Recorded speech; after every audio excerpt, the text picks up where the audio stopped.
18 and a half, 19 years old, I was doing fire shows in Thailand, whatever I could do to try and create money. Back to the UK, launched a Thai boxing club for underprivileged kids, which very quickly grew into the Warrior Academy. We're talking multiple seven figures, the biggest martial arts academy in the Middle East at that stage. And we teach close to 2,500 students every week in the UAE alone. When I was 24, I had a really devastating accident. I fell 50 foot from a wingsuit jump in Switzerland. I broke everything from the waist down. I was told I could never walk again. What did the first 12 months look like after you got to Dubai in terms of like growing your business and marketing yourself? Cool. So within the first 6 months of being here, I was very quickly picked up by the royal family. Okay. They had seen the ads and no one was doing what we were doing. So they wanted to speak to me. I was invited to the palace and I was working directly with them for about a year. No, had no money. I took on £100,000 of expensive credit card debt to do it. You see, these are the cool stories and details I know, right? that we need to get in there, you know? Today, we have something special. We're not going to talk about, people that make other people more money or teach people how to make money online. We're going to talk about how parents can raise their children. Just for the listeners and viewers, we're first going to start talking about how you build your business, and after that we'll talk more about parenting and all that stuff. So if you're coming from that perspective, then you can look below the video to see where we start talking about that. But yeah, you have built a super impressive business, almost 100 employees. You're helping 8,000 people per week, helping parents how to build character. So that's what we're going to uncover, like, how did you get this done? Because most people that I know that teach parents how to raise their children or help their children don't really make that much money. So that's, I guess, the macro question that I want to start with. Like, how did you figure out a way to, create a successful, profitable business, teaching parents how to help their children? It's a great question. It's a big question as well, right? Yes. Like, where do we start with that? I guess that the best thing to do would be starting from the beginning, because the majority of that was in the last 5 years, right? So if I just go straight to the middle here, 5 years ago, we were in Dubai. We were probably making about $300,000 a year from our UK business. We've now scaled that up in the last 5 years to making close to 8 figures. From 5 employees in the UK to growing Dubai in the last 5 years to close to 100. Yeah. So if you looked at the journey, you could say, well, that's just in 5 years. But realistically, there were 10 years of grinding away at the model, at understanding what people needed, at really getting to know the pain that parents were going through, and then providing the solution with that. Yeah. Understanding how to pitch what I'm trying to solve here, which is character development, right? Yeah. Writing 2 books during that time, speaking on stages about it, doing 200 podcasts, all this sort of stuff. And so it's a journey, it's an adventure, and it's 10 years in the trenches before I got to the point where we started seeing some real movement. So how do we do it? 15 years ago, started in the UK. I grew up in the countryside of England. There's not a lot of entrepreneurs there. Maybe people who are listening to this can relate. I think the only entrepreneur I ever met was the person running the post office. They were a sole trader, so it kind of feels a bit more like a job. Both my parents were in the government, so NHS. My mum was a physio. My dad was in the army and the Paras and Marines. So I had a very kind of institutionalized upbringing from parents who were doing 9 to 5s or away a lot with work. I never really fit in with school, and I think by the time I was 16, I joined the Royal Marines while studying, so I was in the reserves for 2 years. By the time I was 18, I had moved to Denmark to study at university. I worked in Denmark as a chef while I was studying architecture. Didn't want to do that for 7 years, so dropped out of uni. Then after a year of architecture, I moved to Southeast Asia, traveled around Southeast Asia for about a year, picked up work wherever I went. And that's when I really started to understand what entrepreneurship meant, right? So at 18 and a half, 19 years old, I was on the streets of Vietnam selling hotel rooms to guests coming off boats or buses. I was up and down trains in Mumbai, selling tea and sleeping on the trains. I was doing fire shows in Thailand, whatever I could do to try and create money. And I think that year was, you could call that a gap year, right? That year was basically me understanding that I don't need to necessarily get a job to earn an income. Yeah, learning skills. Right. I can create income out of ideas. And as soon as that happened, it changed everything for me, right? Back to the UK, launched a Thai boxing club for underprivileged kids, which very quickly grew into the Warrior Academy for Let's hundreds of take kids. one step back. How did you come up with that idea? So I really like to understand the whole business journey. Like, okay, you learned the skill of sales. You've been all over the place. You lived in horrible circumstances. You slept on the train. Then what made you pick that specific? I mean, of course, you had the skill, I guess, Thai boxing. But what made you pick that specific business at that time? What was the decision-making process there? Spent all my life doing martial arts. Saw the impact martial arts had on my own life. Getting me through bullying, developing my confidence, helping me build more resilience and grit. Yeah. And developing my character. Ended up doing a lot of Thai boxing in Thailand. I did about 3 to 6 months on Thai boxing camps out there. Fell in love with the sport. Went back to the UK. Didn't want to do something where I was in an office. So I wanted to do something where I could use my body, be physical every day, and maybe just do something with martial arts. Became a personal trainer. And my first gig as a personal trainer was taking over this Thai boxing club. Within a year of running that Thai boxing club, I started to see the impact this program, the way I was teaching, having on the kids there. They were mostly young men, aged sort of 16 to 20. These guys were into drugs, alcohol, domestic violence from their parents at home, kicked out on the streets. They were living a tough life, right? The club was kind of their only place, their only escape.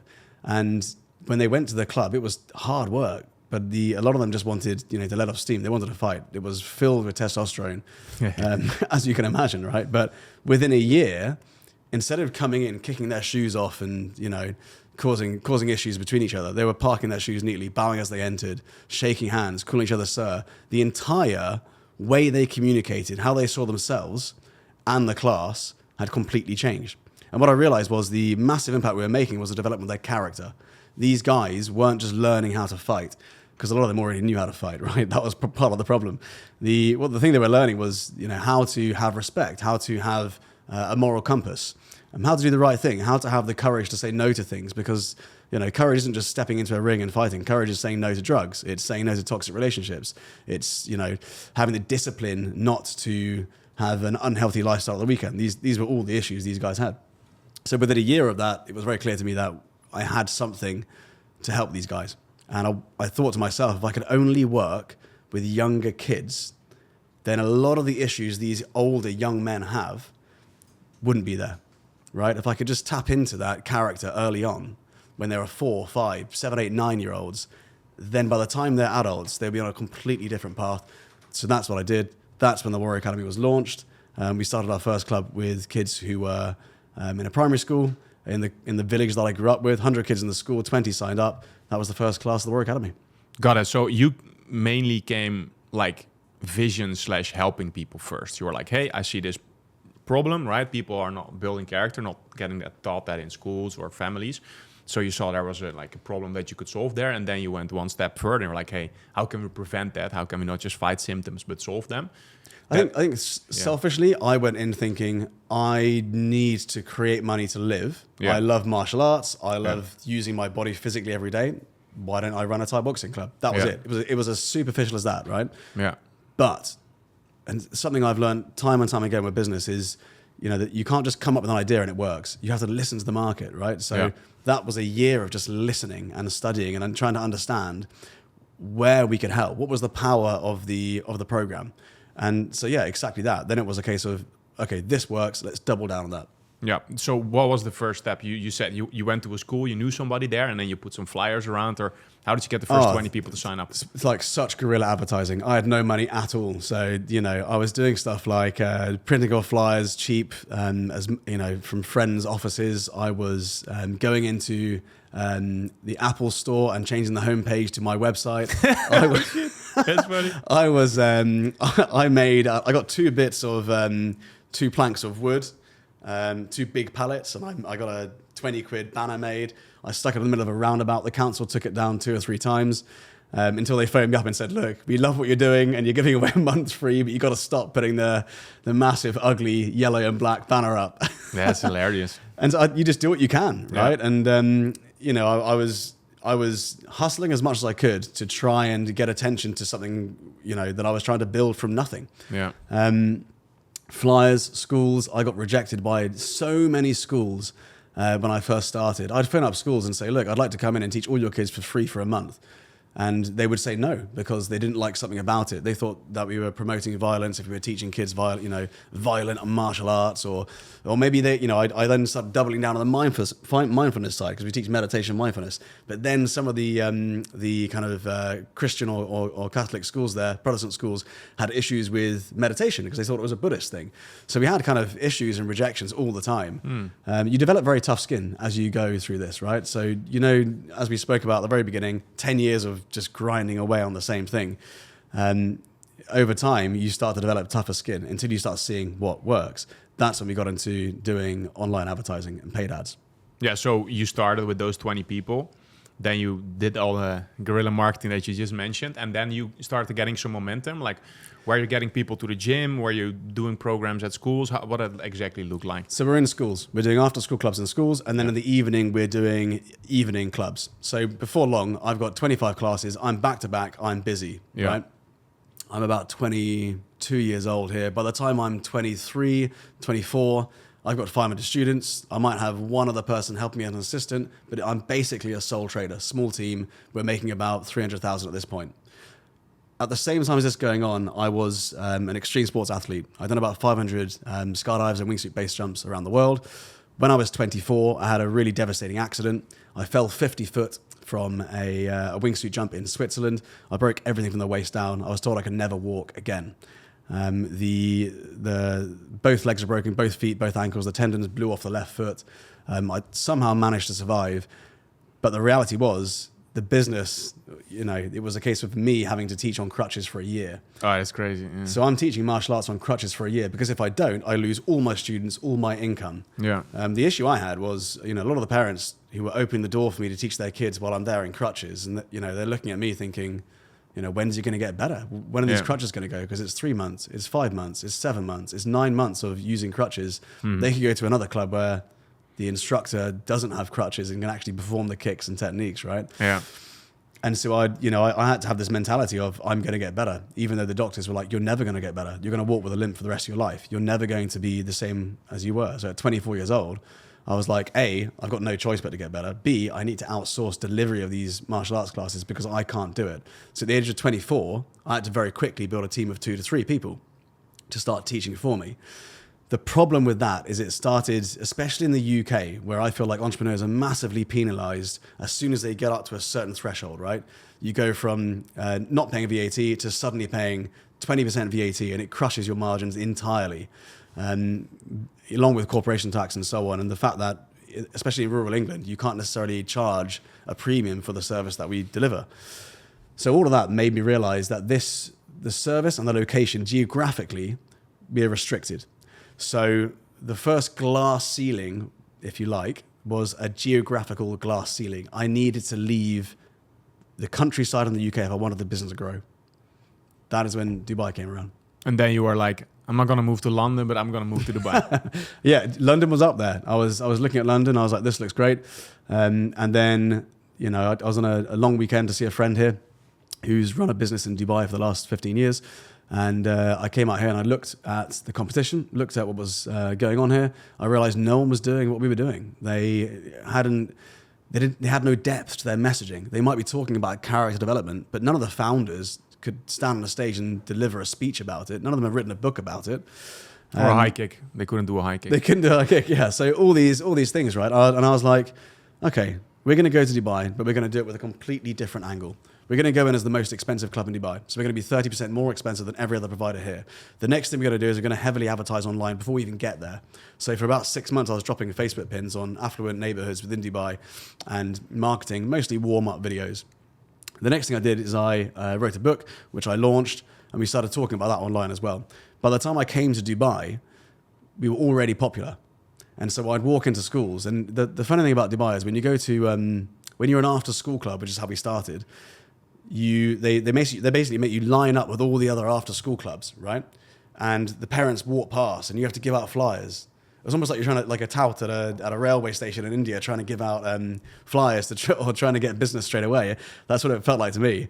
And when they came to our stall, they were like, "You're the guys from online, right? You're the Warrior Academy." We're like, "Yep, we're the Warrior Academy." And so they would just come straight to us because the recognition was there. No like trust. We would build up hours and hours of watch time. So by the time they came to us, they had already familiarity, right? So that's how we started with that.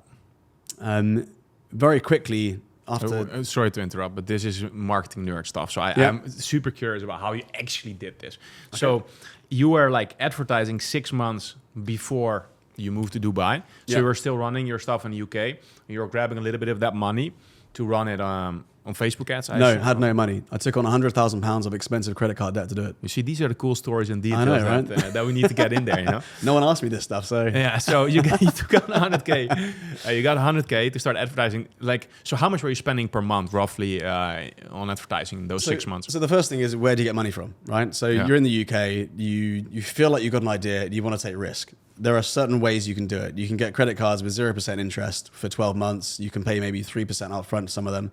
And you can start building up these little pots of money and resources you've got, basically creating financial leverage. So what I needed to do is create financial leverage wherever I could and whatever I could do. So took on a loan, 25K loan, took on 3 or 4 different credit cards, essentially about £100,000 or $100,000 or so of buffer. Now, obviously, as you know, set up in Dubai costs you £10,000 or so, right? Then you've got to actually factor in the moving here and coming here to actually, rent a place and rent halls and do this sort of stuff. Then the marketing and so on. So the cost of it all started really building up. Dubai is one of those markets that once you're in, it's great. Once you've got it going, but it is quite expensive to get into, right? In terms of advertising and how we focused, we didn't so much focus on conversion ads. For the first 6 months, it was all trying to get cheap views and then retargeting. So we had a system where we'd have one video which would capture attention. Anyone who watches that, we would then retarget with the next one. And finally, after 4, they would then be converted into a paying customer through a trial. Got it. And you were doing that in the locations that were close to your own. Yeah, exactly. So we started with schools. There were about 3 or 4 schools. I wanted to test it without spending too much. So we had the warming up going on, went to the schools, and then as soon as we saw that working, we then paid for hall hire in the evenings, and that's when we could own the space rather than, just being at risk of the school saying you can't operate now, because that is a risk, right? The schools ultimately have the decider on whether or not, or what hours you can do and so on. So we needed more ownership over that. And as soon as we did that, we weren't competing against after school clubs. We were now an evening club, and we were able to charge more and so on. Got it. And what was like the number one content piece to nurture parents in Dubai? Confidence can be taught. Confidence can be taught. It was as simple as that. And do you know what's really funny? I look back at old videos, and I mean, you do online ads and all this sort of stuff, right? So isn't it funny how sometimes the weirdest ads just click, right? And it's like I can sit in a studio like this and produce a beautiful advert, and then I've got something from 3 or 4 years ago which just outperforms it. And I'm sitting there with this like beard in my friend's office, and I look like I need a good wash and a shave because I've just been phoning up schools probably all day. And I'm talking about how confidence can be taught. And one of the biggest issues parents have is they think that their child's either born confident or not confident. And so the messaging was really pure. It was about the fact that your child can be confident. And so many parents don't believe that. And it's changing that understanding, that belief system. And it still works today. Sometimes we just throw it out there and see what happens. And it still performs. Yeah, it's funny. I always say that it's like copy / what you're saying above visuals and above edits and about background. Yeah. And for me, I understand that it makes sense because it's kind of like polarizing. What? Confident can be taught. You kind of get angry. Or you're like, what's this about? Right? And then you start listening and you're like, that makes sense. Right? And then after you can't go back because you would be a horrible parent to not have your children have confidence, right? Totally. So, and you kind of, I think with a video like that, 60 seconds long or whatever, you take them on a journey where you have a statement which they're like, what does that, how is that possible? What does it mean? Or I disagree with that. Yeah. And then you understand what they're saying. Most parents believe this. Yeah. They believe this. And you're like, I do believe that. However, here's the change of direction, light bulb moment. Here's what made me think differently about this. And here's the proof, credibility, authority, call to action. Got it. Okay. So that was a period of like 6 months before you got here. What did the first 12 months look like after you got to Dubai in terms of like growing your business and marketing yourself? Cool. So within the first 6 months of being here, I was very quickly picked up by the royal family. Okay. They had seen the ads and no one was doing what we were doing. So they wanted to speak to me. I was invited to the palace and I was working directly with them for about a year. And I was flying UK, Dubai and so on. They were very interested in the book and what the book spoke about. So a huge credibility piece, actually having the philosophy and understanding and methodology behind character development actually carried a lot of weight. Yeah. So that was fantastic and a huge privilege. I certainly learned a lot about the UAE on that year, as you can imagine, running a business. Sense. And then after a year of that, I started to step back from doing one-on-one coaching and more doubling down on the clubs because it needed my attention. We were reaching capacity. We were starting to grow the team. The team in Dubai had about 5. This is 2019. My daughter was about 2 years old at this stage. So she was about to go to school. We were starting getting more of a routine. And then COVID hit. And we lost absolutely everything. In one go, I lost everything in Dubai. And then 3 months later, I lost everything in the UK. Oh, the UK was still running. UK was running, yeah. We had like a delayed, COVID was this thing that was happening in China. And so all my UK team were like, you're overreacting. And then it shut us down. 3 months later, it shut the UK down. This is the stuff people don't necessarily realize about business, right? It's not linear, but all the lessons it's part of that foundation you build. And so for me, it's often been like this, up and down. And then you have these moments where you break through the next glass ceiling. So COVID shut us down. We switched to online. We started selling online classes for about 3 to 6 months. We had to pretty much start from scratch. A lot of our parents left to go back to their original countries. They had lost their jobs. There was no furlough. There wasn't any financial support here. So it was a devastating time for families here. People were letting people go left, right, and center. Families losing jobs. Really, really difficult. We were there for our community. We spent a lot of time on the phones looking after people. Our team, we had a team of 2 to 3. We managed to maintain most of that team. One person had to go back to their home country to look after their family. By the end of it, we had about 300 customers who they had moved to online. But obviously that was barely enough to cover one person. So I started a separate business, which was a social media organization. Within 3 months, that had become a 6-figure business. That was more to do with editing, repurposing, that sort of stuff. I started another business, which was developing courses online. That did really well. So I basically stepped back from the Warrior Academy while it survived and focused on generating revenue with 2 other businesses to keep us, having an income. Yeah, afloat. And so social media makes sense, kind of self-explanatory. You also mentioned courses business. What were you doing there? I've got a friend who runs a content business here. He's a videographer. He's worked with some of the massive names around UAE and does a lot of the stuff for Will Smith, Red Bull, and so on. I had run an online course through the Warrior Academy, which had become successful during COVID. We created about 700 lessons. I think it's one of the biggest martial arts learning platforms for kids on the planet. It guides them over an 8-year journey. So it's a serious asset, and we still use it today. Yeah, that's crazy. I think I was filming something like 40 hours over 2 weeks or something crazy, and everything was one take. We had no chance to do a second take, so it was full on. This is part of our tool to keep parents who were with us before. Anyway, with his business struggling to find people who needed videos, and my business struggling to teach martial arts, we came together and created a business where we could teach other people how to run an online course and then do the full solution and actually film it and deliver it and teach them how to market it. Got it. And that's still going, or you stepped out of there? No, we stepped back after 2 years of doing that. We then stepped away. But it was great because we had so many ordinary businesses who just had no idea how to produce a course. Yeah. And then, after that, following that was the kind of business advice. I did a lot of business mentoring. So during the kind of 2 years after COVID, I mentored about 600 business owners. A lot of it during big courses. I was working with a company called Dent, working closely with Daniel Priestley. So I was teaching a lot of his clients through the same course that I actually had done in 2017. So it was great. I realized, I think as an entrepreneur, that same energy of I'm in Southeast Asia with no money. I need to create an income quickly. And I realized that I could do that. And, I think one of the things when you're an entrepreneur is you feel like especially if you've been doing something for a long time, you can feel like that's all you can do as a business owner, right? But if you're really in trouble and you have to be resourceful, sometimes that's when you're most creative and you've got the most drive. And so out of nowhere, I could just come up with a business idea, test it in the market, double down, and it would make money. And so I think that, business owners who had been through COVID in that way, who had physical businesses and managed to bounce back, they developed some really tough skin and resilience from doing that, right? So I'm kind of grateful for COVID. 2020 September was the kind of towards the end of COVID for us in Dubai. And it marked a massive turning point for us in the Warrior Academy, and what we did next basically changed everything. I mean, that's where we're going, I guess, now, after taking a sip of water. Is it me, or do I hear some stuff on the background with social media stuff, or you didn't hear that? I can't hear that. I heard something like this. Okay, no, then it's me.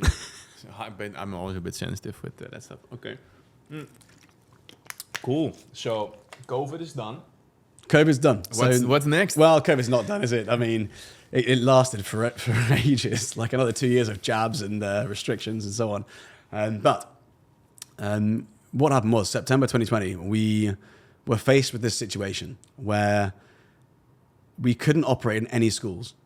We had all of our teaching was within schools in hall hire in the evenings, right, or after school clubs. COVID shut that down. Schools were very strict on social distancing, so parents couldn't come in. I had to drop my kid off. My kid had to sit at a desk like this for 6 hours, and she was about 3-4 years old, right? Couldn't even leave. They get 20 minutes play on their own. It was devastating for kids, but schools were very strict, as they had to be during that time. That caused a huge issue for us.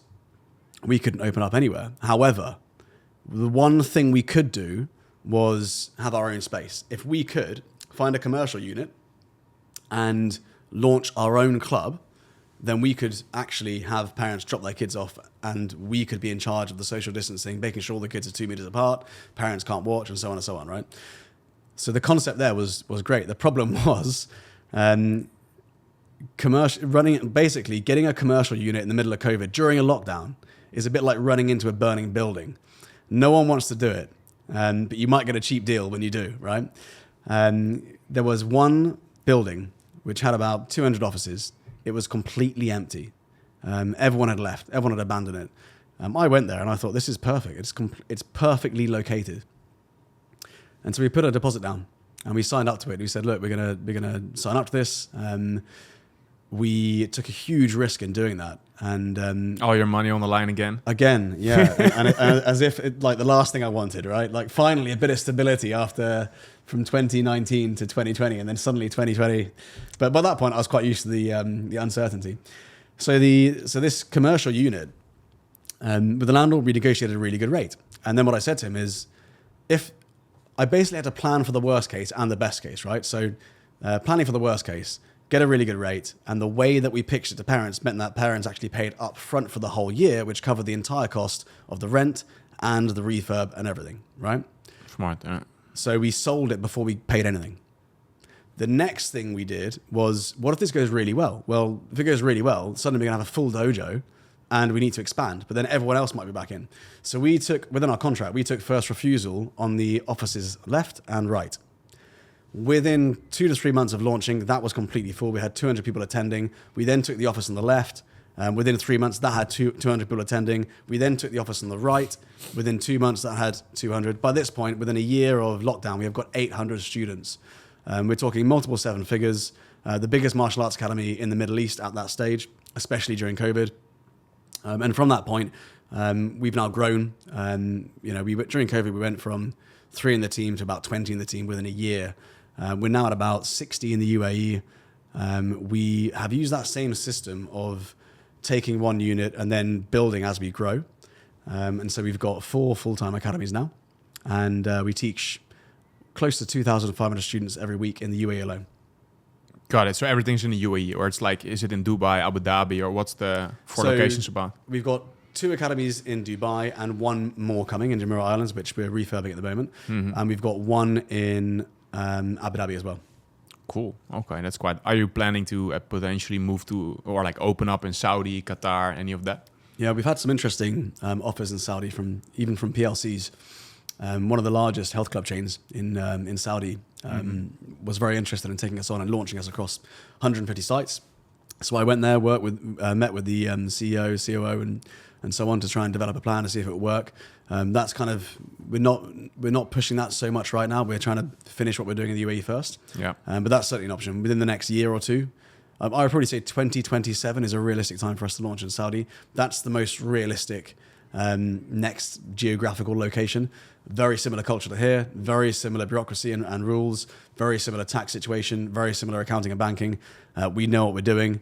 And and we know how to expand there. And so, at that stage, I think at that stage as a business owner as well, you look at the different glass ceilings, right? And I always refer to this because I'm like, the first one was outsourcing, right?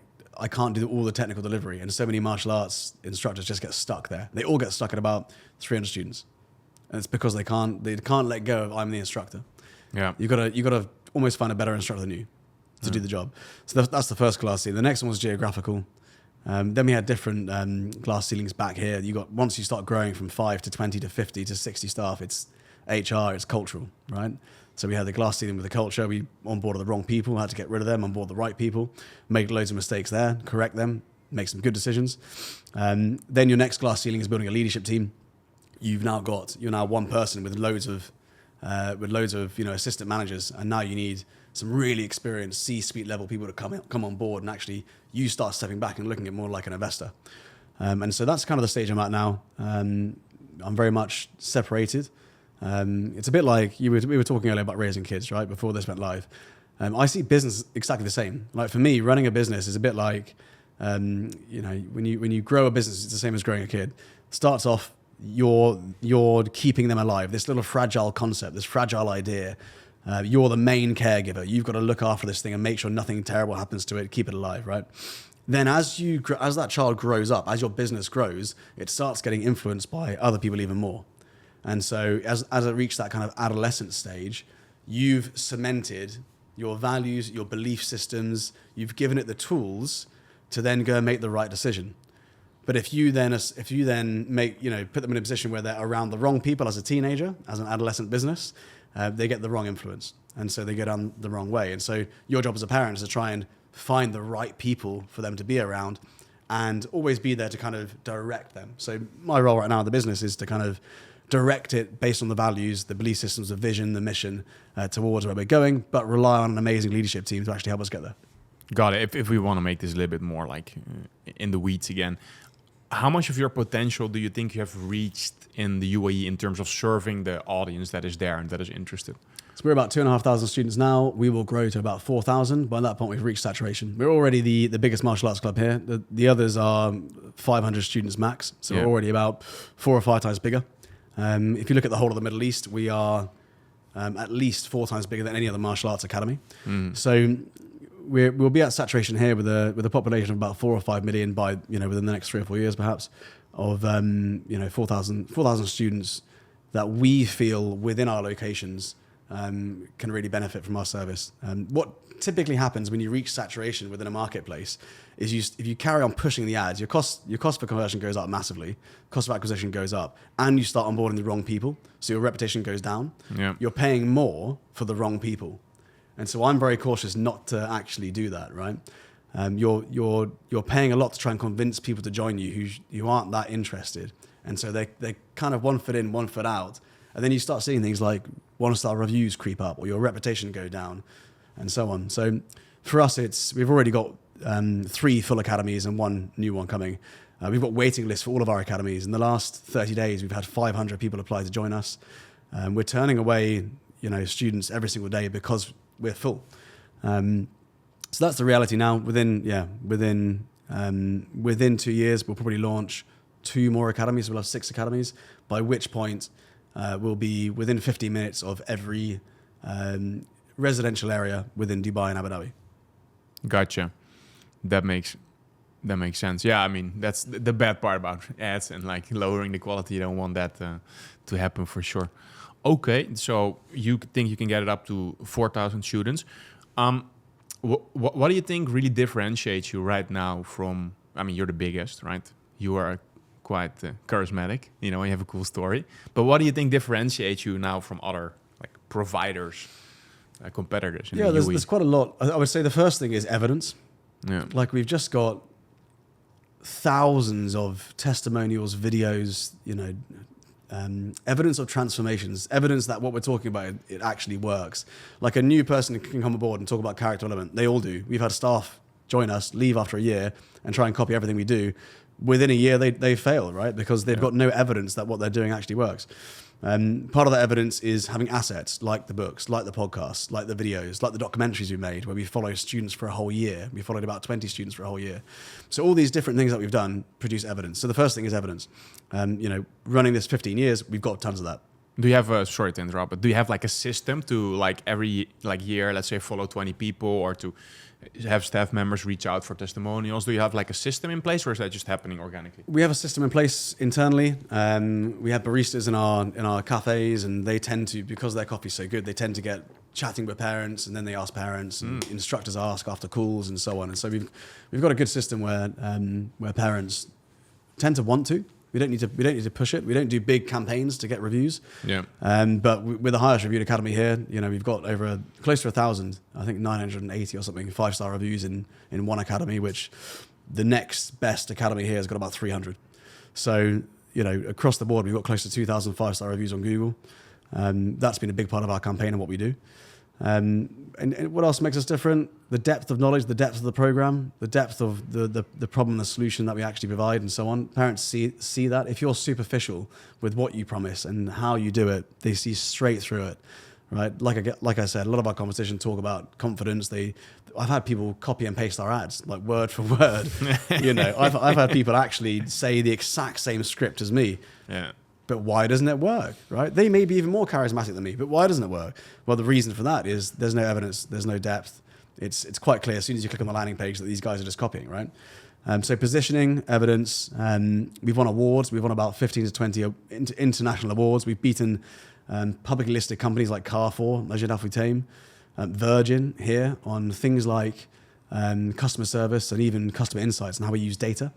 We use data a lot. We gather a lot of data. We develop our content from the data and the advertising we've got from the data that we collect. So we're really responsive with that. You have a full-time data guy or multiple data guys, girls? Just got systems in place. We've got a CTO, and then we've got systems in place to actually handle it. So we don't necessarily need. We have fractional C-suite people coming in, but we don't necessarily need a full-time data analyst yet. Yeah. Yeah, I mean, I guess if I would have to summarize it seems like you really care, right? You invested your own money in like making this work, and then I find it remarkable that the baristas are kind of like integrated in the whole system, because most people that I see, it's like they have their own thing, and then we also need a barista, and it's kind of like, on the side, they don't really feel like they belong. But it sounds like you have a really cohesive company culture, or If there's one thing that mums and dads like more than character development, it's coffee. Right? And so, I feel like putting a sign up in our dojo saying, we're going to develop your child's character, but first you need some coffee, because I know what it's like to be a parent. And the reason that we have baristas and we give out free coffee and tea and snacks to parents when they come in is I've been to so many terrible clubs in Dubai for my kids where you spend a fortune, you go in, they don't know your kid's name, there's nowhere to sit, you sort of try and look through the crack of the door to see what they're doing in class. You're not treated that well. You're treated like a bit of a number on a register sheet before you have to go. And there's no personalization. Whereas, we've really, really focused on the actual experience a parent gets.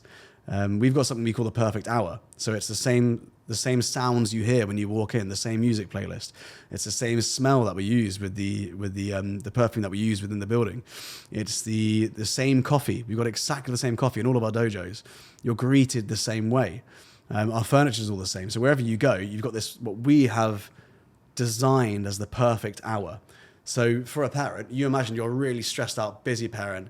You've just managed to get through traffic in Dubai to drop your kid off. You sit down, you're greeted by the barista in a comfy chair who gives you a nice coffee. They already know what coffee you want because you've come here several times. They give that to you. You know that your child's in good hands. The instructor's already shaken your hand and said hello. They've run in, they've sat down with their friends. You're listening to the same music playlist. Maybe you've got your laptop and you're doing some work. Basically, it's a chance for parents to switch off. They get their 50-minute class, then 10 minutes with the instructor where they can have a chat about the progress their child's got. So having this eye on the detail and just being completely obsessed with customer service and looking at all the little things, I think has really helped us, because when you can get away with it when you've got 200 students or 300 students. When you want to scale that to 3,000 or 4,000 students, which is what we're doing, one little mistake, like one tiny mistake, is the difference between a 5 to 10% conversion rate with whatever it is, or attrition rate going up, or more pressure or stress with parents, which means that instructors feel the pressure, which means that your retention rate for staff goes down. All this sort of stuff's linked. So we're just completely obsessed with the fine details. And I think you have to be when you are trying to scale something that you want to feel boutique and personal, but it's got to be big enough to kind of match the vision. Sounds like you have thousands of pages of SOPs. Sorry, SOPs, yeah. yeah. It's interesting with SOPs because, when back in the day when there was about 20 of us, before I had an amazing COO, and actually this is something I've done with loads of business owners, a very, very quick way to do this. It might be something you can cut up into a hack. The best way I found is, let's say you're using a CRM like Monday.com, right? This is how we first started doing it. We realized there was about 10 roles that you could break down the business into 10 roles. The first thing I did is ask everyone to write down exactly what they did day to day, okay? And then to group it, if they had to summarize that and say, look, you've got 3 minutes to explain how to do every single thing in your business, right? They were like, okay, there's maybe, 20 videos I could make that would explain that. The next thing I did is just taught everyone how to use Loom. Here's a 3-minute video on how to use Loom. Here's how to speak. Here's how to pause. Here's how to use your cursor. Okay, everyone show me you can do that. Cool. Now everyone go and make their videos. And we had something like 2,000 videos made overnight explaining exactly how the business works, uploaded into Monday.com. Suddenly all your SOPs are done overnight. And it was, then we had, they built in assessments, all the team did and so on. So it was just a beautiful way to very quickly get that first level of organization before you scale. Mm-hmm. Okay. Yeah, that's what I thought. That's a lot. But let's talk a little about parents who want to try this out and how your marketing journey looks right now. I think you mentioned something like a trial. Like if parents are interested right now in Dubai or like Abu Dhabi and they want to try it out, what's the journey from, let's say, first, you're running ads, right? Yeah. You're running ads for a free trial or what's exactly? No, we don't do free trials. I think we're the only academy here that doesn't do free trials. Oh, interesting. We've actually got adverts going out there saying we don't do free trials because everyone does free trials. Yeah. So we have some fun with our ads. We enjoy it. We make so many. We make something like 25 new adverts every month. You need to, yeah. We need to because we pay a lot for ads. The market gets saturated quickly and we just like making them. So yeah, that's one of the funny ads. But the reality is when you're a premium service, if you give away too much for free, it doesn't look as good. We do lots for free: podcasts, videos, documentaries, audiobooks. You can come to the office. We'll give you a signed copy of 2 of the books I've written that became bestsellers. We can do loads of stuff for free. You can come and have a dojo tour. We'll give you a coffee. But our actual core product, which is the service that's going to transform your child, we don't do for free. So we do an introduction experience, which includes a breakthrough area assessment, which is like an online scorecard, which gives you a personalized PDF of your child's character, analyzing their confidence, conduct, concentration, what we call the 3 C's, as well as their community. Yeah. Gives you practical tips on how to improve it. So even if you just did that, you'd get value. They get a class. So they come to class, they get a 50-minute class and a 10-minute chat with the instructor afterwards. Their parents can watch that and see how they fit in, how they actually respond to it. They have a catch-up call with the instructor where they basically do a 30-minute Zoom call and plan the next few months with them. And then they get a uniform test. So if you want to wear a uniform on the Warrior Academy, you've got to go home and do a 7-day behavior checklist. Mm-hmm. Your child doesn't just get a uniform. A lot of kids in Dubai, they might join a new club and they're excited to get the expensive new uniform. And parents are like, now I've got to pay for this new uniform, right? In the Warrior Academy, we don't just give a uniform. Your child has to show us that they've got enough behavior and enough control and discipline at home for 7 days with a checklist of 5 to 10 different things, depending on their age, and then present that to the instructor, and then we'll let you buy the uniform. So that's basically how we operate. That's the introduction experience. So the introduction experience, that's like, what's the price point there, or you don't want to talk about that? That's about 199 dirhams. So it's reduced from about 700 dirhams to 199. That's like $50. Yeah. Okay. And that then takes like 7 days pretty much. 7 days, yeah. The highlight of that really is the class. It's coming to the studio, it's experiencing. The main thing parents want is the class, right? Yeah. But then we filled it with all these other assets which actually provide loads of value. And in terms of the journey, they leave their phone number and you guys call them or WhatsApp them and then, or they immediately can go to the checkout, pay. They can go to the checkout straight away. Sometimes they've had such a good experience they pay up front for the whole year on the spot. About 30% of parents do that. Yeah. Our conversion rate is about 80%. The other kind of 60% of those tend to go for monthly. Mm-hmm. All right, got it. And would you say that it's the hardest to convince the parents or the children to join the classes? Totally depends on the situation. We've got a lot of kids with additional needs, autism, ADHD, and so on. So, parents watching their child with ADHD without knowing there's a process to how you develop a child's concentration and how that takes time, they might feel that they wanted to see results straight away. They don't necessarily understand the nuances that it takes with other kids. Then you've got kids coming in who they just want to get the sparring pads on and do sparring straight away, right? That's what they want to do, but they're being told to sit down and meditate and this sort of stuff. So there's a balance. What's it harder? Who's harder to convince to join? I can't really say. That's a really difficult question because ultimately, the parent is the decider. If the kid enjoys the class, they're going to love it. They're going to do it. They're going to want to do it, right? The parent has to see the depth of the program, but by the time they come, the reason our conversion rate is so high, they've already seen so much, right? We're everywhere.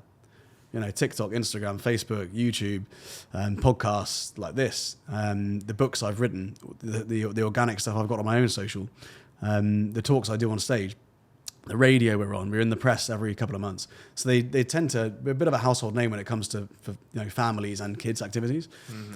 So they've already got a lot of trust and familiarity with our brand before they then come to class. All right, that makes sense. And you are still writing the ads yourself, or you have somebody who's doing that for you? Is that still something you're involved with, or you're also like? So we've got someone who writes the ads for us. Mm-hmm. We've got a team who analyze everything about the ads, from the hook to the call to action to the meat, everything to retention, and then they help produce insights on the data, which then our copywriter then works with to then update the ads. I like to jump in and tweak things because I've done it for so many years, especially if I'm doing the ads myself. So about 30% of the ads I still do face to cam. I come into the dojo and film them. Yeah. Just because we're putting $1 million a year on ads, right? So it makes sense. It's a high value task for me to come into the dojo and actually film that and spend a bit of time on the copy. So you're still recording all of them, or you're recording 30% of them? I didn't get that. So the ones involving me is about 30%, and the rest use the whole team, or even the kids, or even the parents. Got it. And then they just freestyle it, or they work with teleprompters, or what's the setup? We don't really use teleprompters.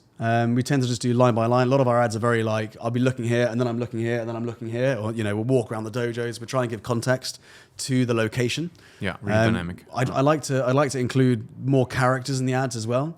So there might be a student here, or an instructor here, or even a parent, or So there's multiple dojos, locations, multiple angles. The sentences are short; they're very quick. If they're not, and I'm speaking, then I'm speaking very, very fast. And then obviously you spice it up by having lots of different people. Yeah, I mean, you have to do that in a local market because everybody resonates with a different person. No, that's cool. So you're not 100% in it anymore. It's actually it would probably work without you. Maybe it would not be as efficient, but you could kind of step out, or like if something happens to your face and you cannot be on camera for 3 months, you'll probably survive, right? Yeah, exactly. Yeah. I think the reality as well is we've got, so many ads. We're making, what are we making? We're making 6 adverts a month, of which those ads have about 5 different hooks and 5 different call to actions. So the variations are massive, and we've done that now at that level for almost a year. Yeah. So if I step away, I can just be like, pick up the last 30 ads that perform the best, right? Yeah. So we are building this kind of this huge asset of this database of ads that we can use. No, I mean, as an advertiser, it seems like you're doing everything right, and you're not worried to do the boring stuff, right? Having the SOPs, recording the ads, that's so many people don't do that. But anyways, I think we kind of dissected your whole business in terms of marketing and how you did. I miss anything? Because if not, then we go to the next subject. But did I miss an important part of your marketing that we didn't talk about, or you think I got it all by now? Is there a key to success that I didn't ask you about? Yeah. Waiting lists, building up an oversubscribed campaign. I can talk about that. Cool. So one of the best ways for us that if we're launching a new dojo, let's say, we won't just launch it. I'll do exactly the same thing I did when I launched the first one during COVID, where we needed the money to actually pay for it, right? So what we do is we build up a waiting list. We'll typically get 1,000 parents in the UAE on a waiting list interested in joining. From that, typically, you're looking at 20% converting. So if we've got a 6-month build up, we'll have a waiting list building up. And over that time, we'll be retargeting them with Facebook ads, Meta ads, and so on, as well as an email campaign, phoning them up, checking in, giving them scorecards to do. By the time it comes to signing up, we've already got 200 people paying for a trial. that covers the cost typically of the entire refurb and the launch. So that same process of having people buy before we actually spend money on launching, we've used as we've grown and as we scale. So we're doing that. If we went to Saudi, it's exactly what we do again. Got it. And you also mentioned you have a waiting list for certain locations. Yeah. What's like the average waiting time right now? Depends.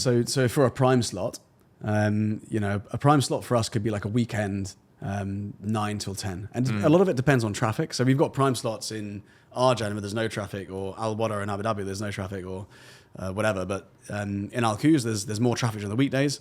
So our weekends are like prime slots, right? Yeah. We had about 200 on a waiting list to join our prime slots. Yeah. If you wanted a prime slot the weekend, you wouldn't have been able to get one for several months unless you were at the top of that list. And if a parent who had a prime slot quit, you could then jump in. But the reality is we launched the new dojo there last month, and we've had 200 students straight away fill it up. So, prime slots are super high demand. It's a convenience market, which is why we're trying to build academies within 15 minutes of every location here. Yeah, that makes sense. All right, cool. I think we uncovered your whole marketing strategy, which is impossible to copy because it's all about like doing the boring stuff and doing all the small details. Yeah. So that's why most people can share their strategy without any issues. All right. Now we have talked about the business and the marketing. Now I'm curious about the kind of like your process, what you talked about, right? You mentioned there's a lot of stuff people saying like stuff about confidence, but you have figured this out because you have a lot of testimonials. So let's dive a little bit deeper in kind of like how you developed the process and how that evolved from you teaching people with a rough, upbringing in the UK to maybe people what you mentioned with autism who initially maybe didn't sign up for a gym like that, right? Yeah. Because that was not as like they didn't want to do that, right? Because that's against their nature a little bit. So what were like kind of like the core principles that you started working on or discovering in the UK, and how did those transition into like kind of being applicable to pretty much everybody? And then I know it's a lot of sub questions, so maybe let's get started with like the UK. What did you find was working well for those people that had a troubled youth to kind of make them disciplined and like learn the basics, right? The decent ways of communicating and behaving. Yeah, sure. So the first thing I think is this methodology, the warrior method, really evolved gradually. Over time, I just started studying what we were already doing that was working. And I was like, why does this work? I just kept asking myself that question. And I started noticing patterns. And then I looked at my own past and my own childhood and how martial arts helped me. And I saw the same patterns. And I kept asking myself, this links to this. And I started joining up the dots. And, I was just, it was amazing for me because my whole life made sense. And I put my life into this book, The Warrior Method. And it detailed exactly how any parent can develop their child's character, right? Yeah. And there's a 4-step process. That process is community, inspire, challenge, lead. You do those 4 things, which are they're naturally happening anyway with martial arts. But then what we've done is double down on those, right? And we created it into an 8-year journey.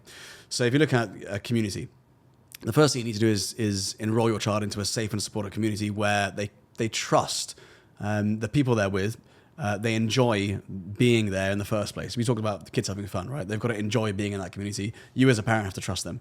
Once they're part of that kind of safe, supportive community, you can then really look at inspiring them. So you inspire a child through planning short-term goals, giving them a moonshot, like a black belt. So if you look at an 8-year journey, it's like that is the ultimate, right? The black belt. You do that in football.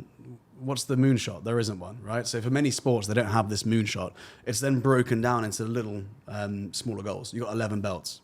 Between each belt, we do 5 stripes on your belt, right? Then there's little challenges every week. So, you look at that 8-year journey and we've got, 200 challenges leading them up to that, which keeps people engaged. We inspire through language. One of the biggest issues that parents have is when they speak to their children, they don't realize that every single word they say paints a picture of what their child become. You're literally designing the blueprint of your child when you have these tiny little chats. Can you give some examples of like one way to not do it and maybe how you bend that into a more positive? Totally. So a great example would be telling your child he's naughty. You've got a let's say you've got a son who's bouncing off the walls, super high energy, possibly ADHD. You don't know because you haven't looked into it. One of the things that parents typically say is, you're naughty, stop being so naughty, you're badly behaved. And the worst thing is when I see teachers doing it. It happened to my own son last year. I had a teacher who was calling him naughty. And what then happens is that young 4 or 5-year-old boy grows up into that identity. They start believing they are naughty, right? And so by the time they're 9, 10, 11, their grades have suffered. Their behaviors got worse. Their focus has got down. Their concentration is poor. They've probably started being the class clown to try and get people to like them. They're at that stage then where they think school's not for them. They don't feel that they're smart. They don't feel like they can fit in. And they feel like they are badly behaved by nature. And so therefore they grow into that role. And so one of the most important things you can do is label the behavior. So let's say you've got a kid who you might have called naughty. Instead of saying they are naughty or you're badly behaved, you would say that behavior was bad, right? You wouldn't label the child, you would label the behavior. Mm-hmm. And the next thing is really looking at aspirational language. So when you speak to a child, this is an issue I've got at the moment within society. We I've got 2 daughters and I really love how much focus there is on female empowerment. I think that's amazing. But the problem I've got right now is there's a blind spot, and that's boys. We tell boys constantly what they shouldn't be. We tell them to sit still, be quiet, don't be disruptive. We give them a list of things that they do wrong. We call them toxic masculinity, all this sort of stuff. We give them an evil character of what they shouldn't be, and we tell them that they're going towards that. But we rarely paint an aspirational picture. All the language around young girls is full of empowerment and very aspirational. We don't seem to do the same for boys. And so what then happens is, 5, 10 years down the line, when they're teenagers, or even straight away if they're teenagers already, they then seek role models online which do have aspirational language. You got some examples out there, right? Like Andrew Tate, where they start looking at. And so someone like that might come along and give them this kind of red pill culture, which gives them, in some ways, their first ever aspirational male role model, but kind of does it in a weird way where, it's disrespectful to some people or upsets others. And then, a young man might take that the wrong way and act in a very different way, really disrespectful. Take it without, take that as like, that is the way to live. And so the way I see this is we need to provide young men with this aspirational role model. We need to give them a social contract that they can grow into. We need to change the language around boys in general. So that's just one example around how language fits that inspiration piece. So you've got community, you've got inspire through language, through giving a moonshot, through breaking down small goals. Then you've got challenging, right? So community, inspire, challenge. Challenge is the third step. Once your child is part of a safe, supportive community, they feel inspired and they want to grow. They've got amazing role models around them. You can then challenge them. One of the mistakes parents they make often is they don't have the community or the inspiration. So let's say you don't have the community. Well, your child might go and challenge themselves, but then not have the foundational support. Okay, so they challenge themselves, they've gone too far, and they go back and never want to do it again.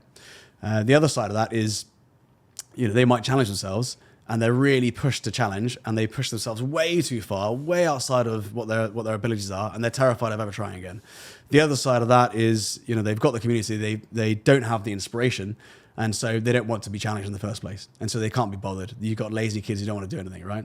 So the key is, how do you crack that? How do you crack challenging young people so they actually grow, so they leave their comfort zone, so they build resilience? One of the things we were talking about before this started was how you give kids resilience, right?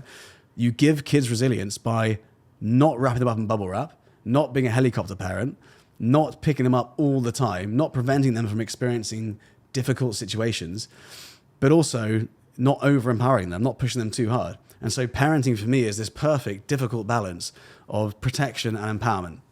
And most parents fall short on the challenge piece.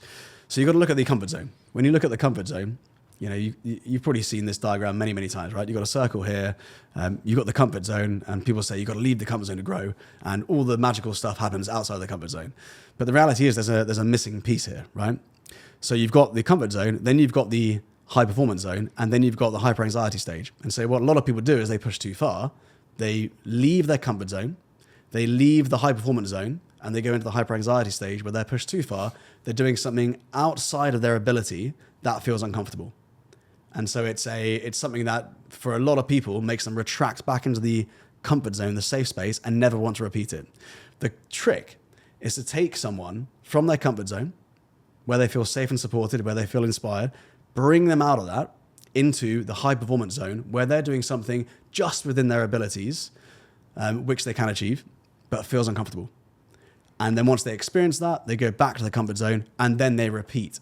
And so the key here which a lot of parents don't realize, is that consistency beats intensity. It's the amount of times you can dip into the high performance zone, not one big one-off,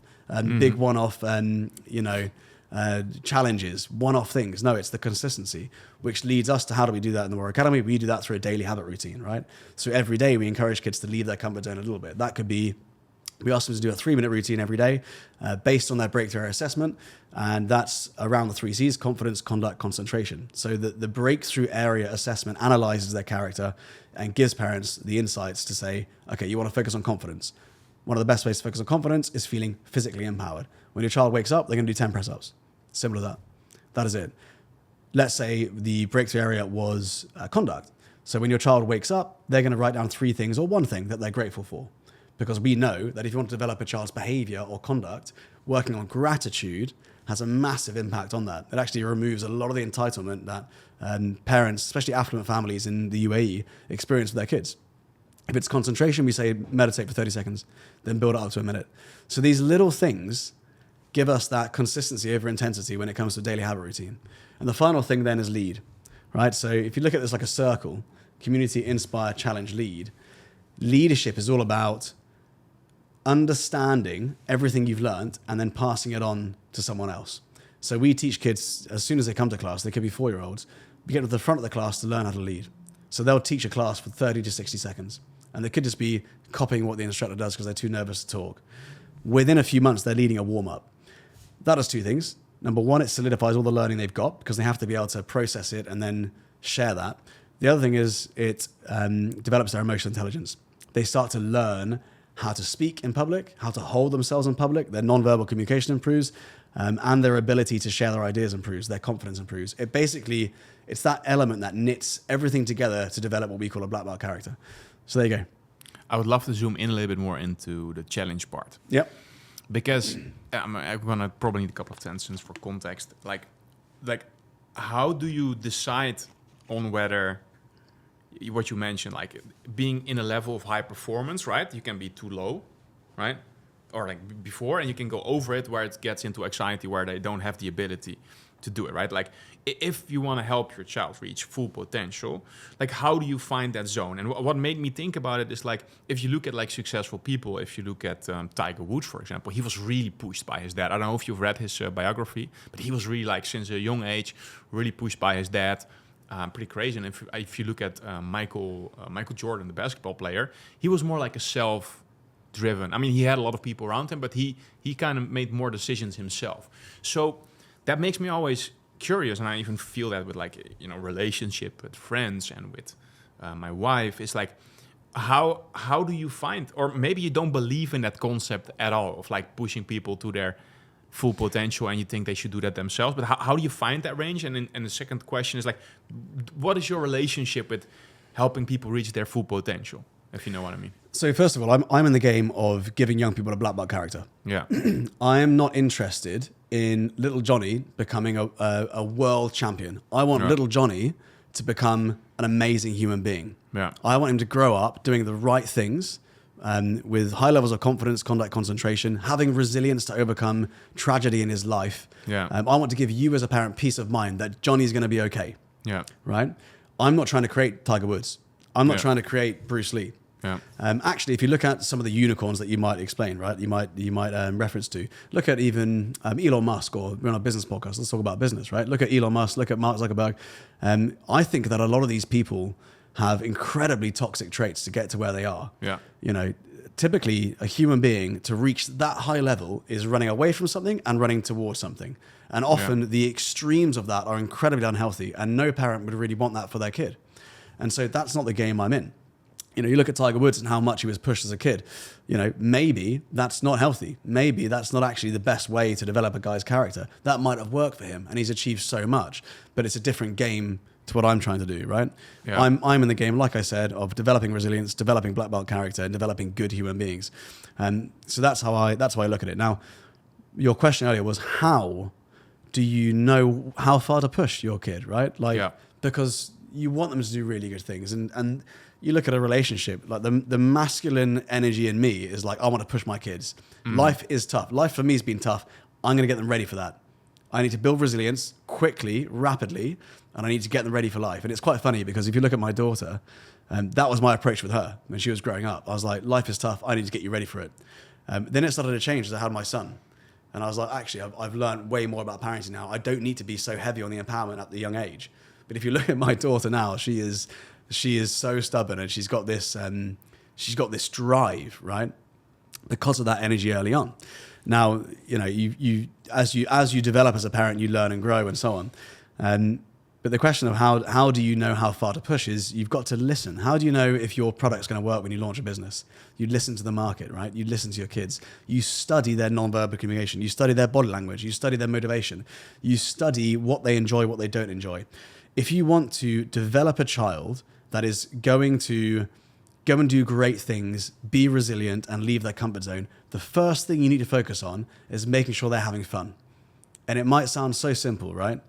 If you're 4-year-old, especially in the younger years, under 6, 3 to 6 is not the time to be having your 4-year-old or 6-year-old do something week in, week out that they don't like and really pushing them hard. Because by the time they're 9 or 10 and they start to make their own decisions, that's the first thing they're going to remove, right? You want to make them fall in love with the process. How do you make a child fall in love with the process? Very, very simply, you encourage them to do something slightly challenging. As soon as they do it, you've got this window opportunity, which we call the golden moment, right? Where you have to reinforce that behavior. You've got to celebrate it with them. They've just done something. It could be something challenging at school or in a club or whatever it is. If you don't celebrate it with that because you're too busy looking at your phone, you've missed out on that opportunity. That golden moment's gone. So the first thing is reinforce the behavior of doing challenging things and make it fun.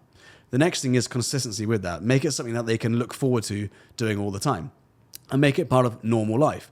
We do tough things. It's something I say to my kids all the time. Every day I say this to my kids, right? When we're doing something, whenever we're at the park or we're running around or playing or whatever it is, if there's a game or a competition or something physical, I just say to them, we do tough things. Like, it's normal to do tough things, right? When they're out of breath, why do we have to keep going, or why do we have to do this? We do tough things. And that then it accelerates as they get older, right? But the first thing is make sure they're having fun, make it a process that they want to do more often, make it a consistent habit.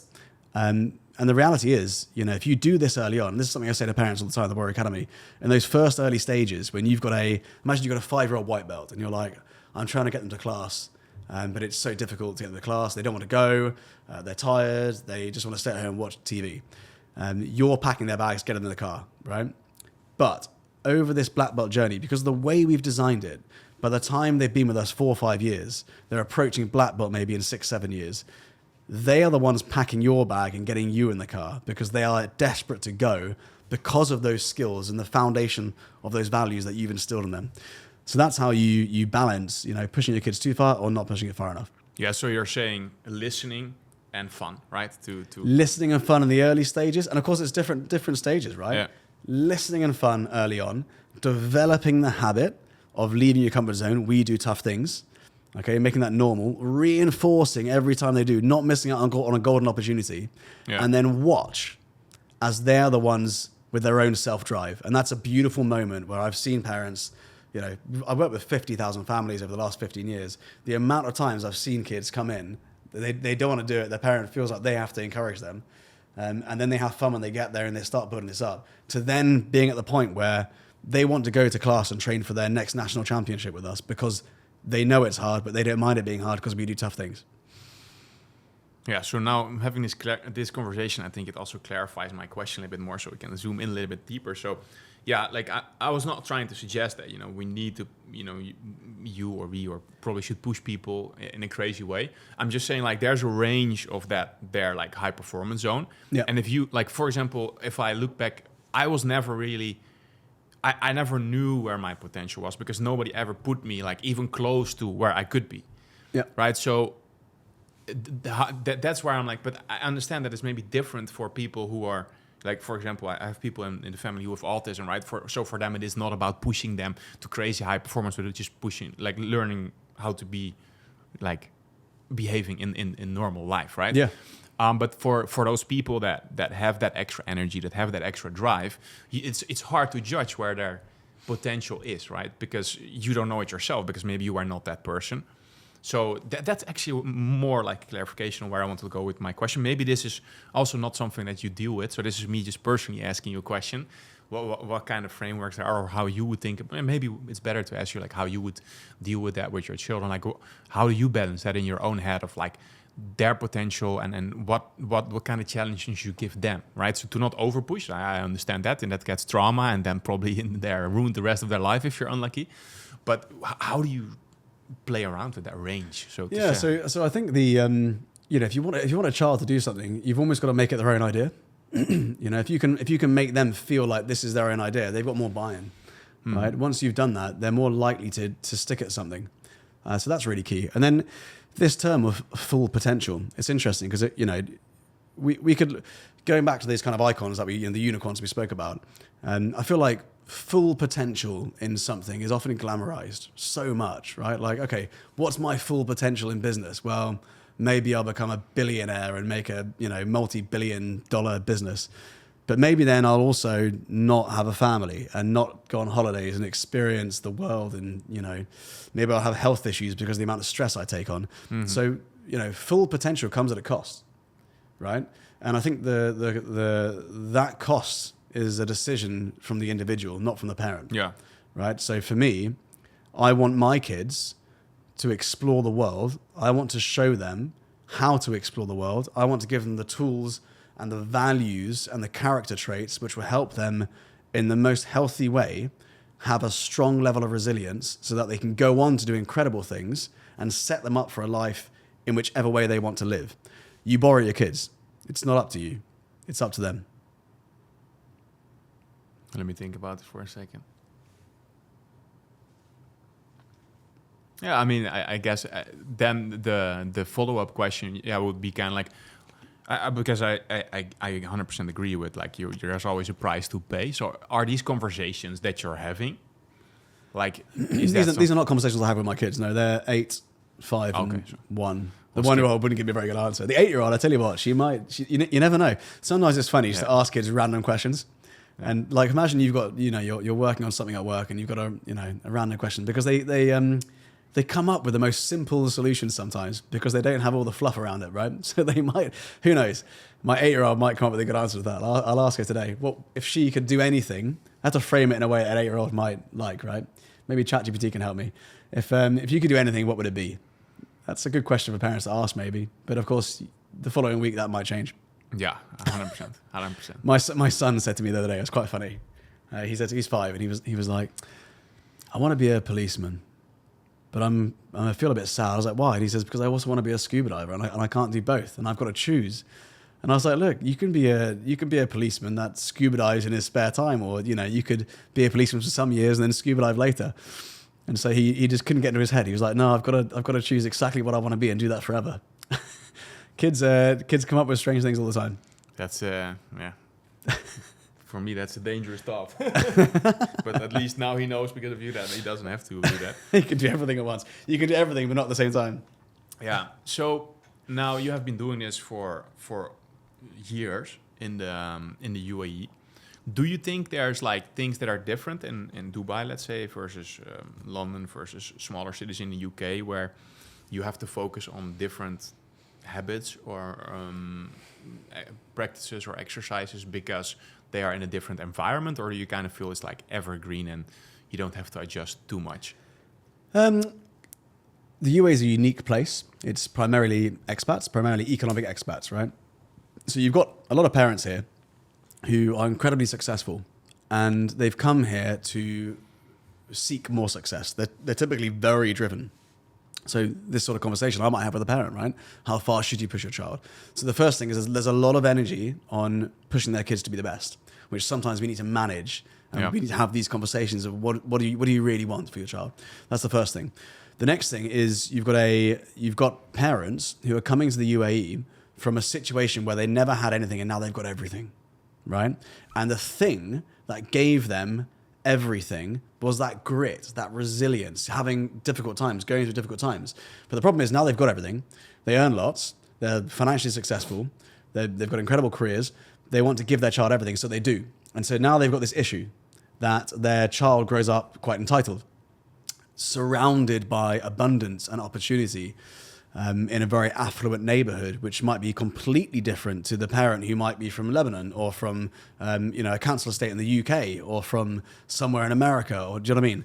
So the reality is, often the thing that made the parents successful is the one thing they're not giving to their kids, which is that grit and resilience, which is where we come in, right? Because we teach them how to do that. Yeah. We give their child difficult things to do, and we manage that and show them how to do it, both at home and at the dojo.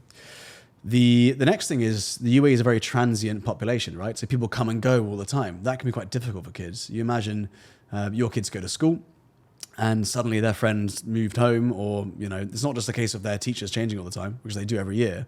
But typically the UAE, what they often do is to help the kids with the resilience of living in a transient environment, they change the friendship groups around all the time. So you've just developed a friendship with someone. A year later, they might be moving to a different class. When I went to school, we stayed in the same class throughout, the 7 years at secondary school or whatever. So the interesting thing there is you've got a very transient population. How do you manage that? So the transient population, the focus on pushing their kids to be the best because they've got that drive and energy, which sometimes is mismatched to what they actually want. And finally, the parents not necessarily giving their kids the tools that they had growing up. Those are the three things I think probably influence how life in Dubai for parents is quite different from back home. Would you recommend people to send their children to the farm for like a month in Europe to work and send pick to Dagestan berries? 2 years? Forget. Yeah, stuff like that. Do you think that's a good thing? This is a personal, interesting question. Do you think it's a good thing to send your children to Dagestan for 2 years? I don't think so. I think they might come back traumatized and not want to see you afterwards. Only if they are a wrestler and they want to. Then, but like, do you think? I tell you what, if you are 16 years old, I would have been up for it though. At 16 years old, I would have loved to go to Dagestan 2 years. Exactly. but this is something that I think about a lot. It's like, what can I do to still let them experience, right? You can, of course, travel. Let's say you go to Morocco and see how people live there. That's one thing. But do you think it would be good for them to go, work on a farm for a week or a month? Or is that something you recommend parents? So let me tell you what we've done, right? So one of the difficult things here is parents have everything and they're raising entitled kids. Yeah. Well, it's very difficult not to, right? Because they've got everywhere they go, someone holds the door open for them. So a lot of them have drivers, maids, cleaners, nannies. Exactly. There's an incredible amount of support for kids. They don't need to do a lot themselves. So how do you give them that sense of responsibility, remove layers of entitlement? Well, one of the things you can double down on is gratitude. And gratitude is this incredible secret, magic potion, which when you give a child, they suddenly see things through a different lens. They start saying thank you more. They start appreciating things more. They see the work that goes into things, and they realize what they've got is very unique. And they, it's not a given. They should be grateful for what they've got. Their behavior improves and so on. So how do you give a child gratitude? Well, you can do that through the daily habit routine, which we've done.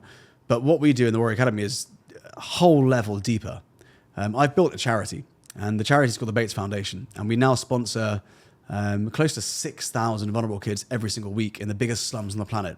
A lot of that works in Kenya. I launched it 3 years ago with 30 homeless boys in a slum homeless shelter in near Nairobi in a place called Thika. And we transitioned those boys from homelessness, addiction at 9 years old, malnutrition, into full-time education and care. What we do within the Bates Foundation is we do the exact same program as the Warrior Academy. So we have them in Warrior Academy uniforms, which our students donate. So imagine as a Warrior Academy student, you're going to this club. When you finish with your uniform, it's like one of the most important things you've got because it's been there through the struggles with you, right? You've got your belt. You then donate that to a kid in Africa with a note. And then you can actually see the transformation in that child. And so for every paying member of the Warrior Academy, we've now got 2 or 3 kids in a slum or in a homeless shelter all over the world. At the same time as doing that, we provide them with food, some of them accommodation, some of them with healthcare and so on. So the depth of our of the provision is now getting bigger and bigger. They're seeing that a small business, the kids are and the parents are in the UAE, they're seeing that a small business can impact the world. And one of the things that we want to pass on to our students, remember I spoke to you about, we're not trying to raise little Johnny to be Bruce Lee or Tiger Woods. We want him to be an incredible human being with an amazing character. A huge aspect of that is giving them this vaccination of gratitude, right? And the way that you give that is you show them as a small business that you're doing huge amounts of good in the world and that they can too. And then connecting it, you're meeting them where they're at. If the kids just raised money and donated that, they would feel disconnected. I used to raise money for charities all the time. I didn't feel connected. But when they know that, my kids ask me all the time when they see videos and pictures of me in Africa or India or Nepal, where's their house?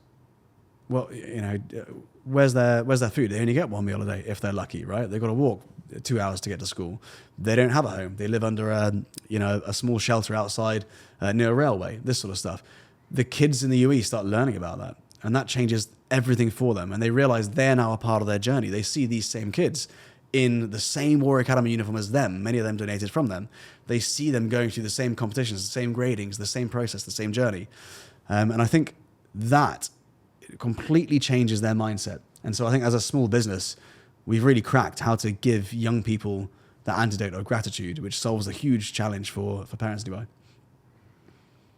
Makes sense. All right. I think the one last question for the parents listening that I'm also curious about. If you're picking a school, or like if your child is in the school, let's say it's that's primary school then with most of the kids, right? Yeah.